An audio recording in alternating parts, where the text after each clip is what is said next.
Recently, a group of scientists discovered the Higgs boson, at which point they did this. The rest of us may be asking, why should we care about the Higgs boson? Some religious people claim that the Higgs boson is the God particle, while others claim that the Higgs boson proves that there is no God. Well, which are we to believe? Well, first we should ask, what is the Higgs boson?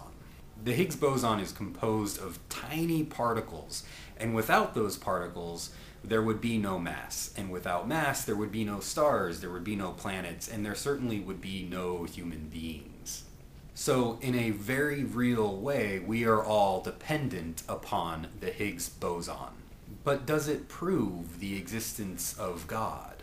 No. And I think it's very dangerous to say that the Higgs boson is the God particle. Why?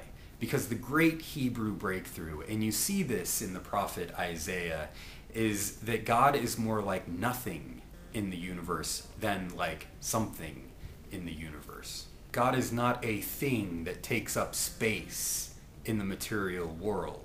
This is important because things that take up space in the material world can easily fall into rivalry with one another. And so what the prophet Isaiah is saying here is that God is not in rivalry with human beings. God is for the flourishing of all human beings. But the second reason that this is important is because God is not something that you can grasp onto.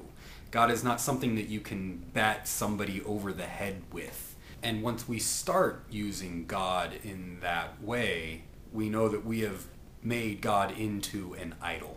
But the prophet Isaiah says something else that's really interesting too. He says that the whole earth is full of God's glory. That is, the earth, nature, points beyond itself to God. And this, in religious terms, is one thing that's really exciting about the Higgs boson. The Higgs boson is everywhere. And we move within it. We gain our being from the Higgs boson.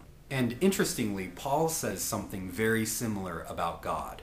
Paul speaks to some Athenians, and he says to them that in God we live and move and have our being.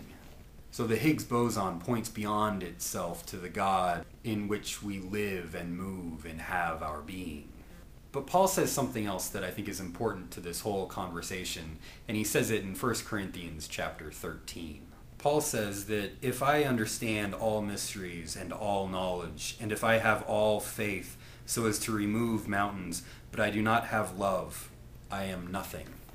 We are beginning to understand through science the mysteries of the world, and this knowledge is power. But how are we going to use that power? Are we going to grasp onto it and use this power over and against others? Or are we going to use this knowledge, this power, in the spirit of love?